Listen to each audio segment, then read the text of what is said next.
So today, guys, we have a special one-off speaker. His name's Grant Cullen. He's a local Perth boy, so buckle up and have a listen. Hey, Elevate. A couple of years ago, I bought a dwarf lime tree and thought this will fit perfectly in the space that I had decided that it would go in my garden. So I put it in there. I took it out of its pot and then planted it. Well, it's not a dwarf lime tree anymore. It's just this huge lime tree. And I didn't know that I wasn't meant to take it out of the pot. Right, so I found out that the pot actually serves part of the purpose of keeping the dwarf lime tree small.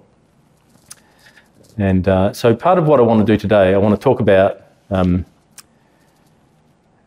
things that keep us small, if you like, putting pots on things. And part of the premise for me is that if our next thought about God isn't more wonderful or freeing or gracious or beautiful than our previous thoughts about him, then it's possible that we've got him in a box. And the problem with that is that we can't outgrow our idea of God. You know, God kind of sets the boundaries on our capacity to grow. So our need to have a bigger idea of God is important for us to be a bigger kind of person. And so hopefully we can talk a bit about that and discover ways to be bigger people, but based in a more beautiful picture of God. So I'm going to look at a couple of stories in Galatians. It actually comes out of the same story. And Paul is writing this letter to the Galatians, and he's kind of peeved with Peter, who was one of Jesus' disciples. Because Peter has been hanging out with whoever he wants and having a good old time. And then some religious people come along, and Peter stops hanging out with whoever he wants, and he starts hanging out with the religious people because he's kind of afraid of them. It would seem, anyway. He's afraid of their judgments. And his influence is influencing the church, and they're kind of boxed in by these religious people who are basically saying, you need to tick these boxes. And if you don't tick these boxes, then you're not in, you know. God's only going to accept you if you're prepared to tick these boxes. And so Paul gets stuck into Peter, firstly, and says, you know, this is kind of hypocritical. And then he gets stuck into the Galatians, and he says, foolish Galatians, you know, who bewitched you? This message that you first believed, this thing that God has done in you, you think now you can add to that. There's more to it than that. And, you know, basically he's just saying you're gone crazy because you can't add to what God has done. And so God's done it. Stop trying to tick boxes to add to it. So there's a couple of things in there that I think are important. One is this whole idea of fear. And it's kind of like remembering what God has asked you to forget. So there's things that God's asking people to forget. And when they remember them, it puts them in a box. But this is more particularly about the law. So, you know, do this, don't do that, don't do this, do that. And so they create a boundary around their capacity to be and act. Because they're afraid of offending people, right? The religious people specifically. I was listening to a podcast recently where a guy called Nick Cave, if you heard of Nick Cave, he's like a radical kind of artist, singer. And I think he delights in maybe offending a little bit. And, you know, he's got an album called Murder Ballads and, you know, things like that. So he's on the edge. And Louis Theroux was interviewing him, and Louis kind of digging into Nick's general lack of concern about what people think about his music. And he asked Nick, where do you see the value residing in art that feels transgressive or discomforting? In what way is that, in your view, in what way is that enriching? In other words, what's enriching about offending people? And Nick just straight away said, without any hesitation, he said, you mean, why is it more enriching than bland? Which I loved. And my mind immediately reinterpreted that and said, freedom offends. Freedom will always offend. If you're free, there'll always be people who are offended. In fact, the life that doesn't offend religious people or religion is just going to be bland. It's contained by tight boundaries that are determined by fear. And bland is the fruit of fear. So I came into Mark's house today. He gave me a bit of a tour, and one of the things he pointed out was the colour of, was it 80s beige, I think it was, or 70s beige.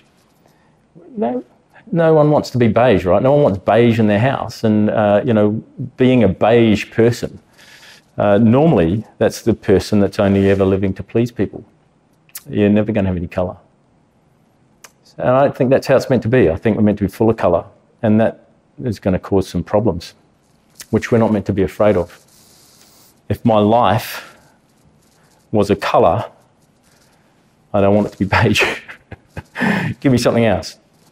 And that requires courage, But fear shrinks your world.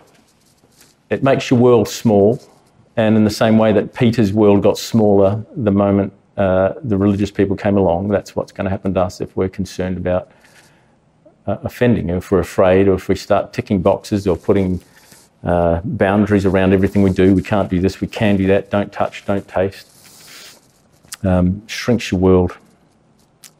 And in the end, causes it to be like the mean or the median of everyone else on the planet. So, from 1 to 10, you are 5 or 5.5, which it's a bit like beige, right? But it's a safe place to be, right? It's comfortable. It's the space we sit when we choose safety and comfort every time. And if you're a 5, the 3s and the 7s are going to cause you some anxiety. Forget the 1s and 10s, because they're just going to be downright dangerous for you. But Jesus kind of sits comfortably in this space, and obviously Paul does as well, where 1s and 10s are part of the picture. So fear pretty much caused conformity for the Galatian church. The other thing I was thinking about is this whole idea of, we talked about just earlier, said, remembering what God's asked us to forget. So we're remembering the law, if you like, the old way. God's asked us to forget that. There's a new way. Well, the other problem is forgetting what God's asked us to remember. And so this is the part of the story where, you foolish Galatians, who's taken your mind? Who's caused you to forget the goodness and the largeness and the bigness of God's grace? This whole, you can't tick boxes. God's included you. You're in his life. And his goodness wasn't earned. You didn't have to earn it. There's this kind of beautiful, inclusive embrace that God gives us. And so Paul's kind of getting to a point in all this, and he's talking about freedom. He's actually really going, you need to be free from that fear of offending, and at the same time have a much broader, higher, wider, deeper understanding of what God is doing and what God has done in and for you. But it all serves a purpose. You're not set free to serve yourself. Galatians 5:1 goes on, it says, for freedom Christ has set us free. Stand firm, therefore. Do not submit again to this yoke of slavery. And then a bit later on in the verse, for you were called to freedom. Only don't use your freedom as an opportunity for the flesh, but through love, serve one another. For the whole law is fulfilled in one word, you shall love your neighbour as yourself. This is kind of impossible to do if you're afraid, you know. Fear stops us from reaching out, stops us from opening our arms, stops us from acting. Proverbs talks about it being a snare. And so we have to choose love. And in our freedom, that's the only option. In fact, perfect love casts out fear.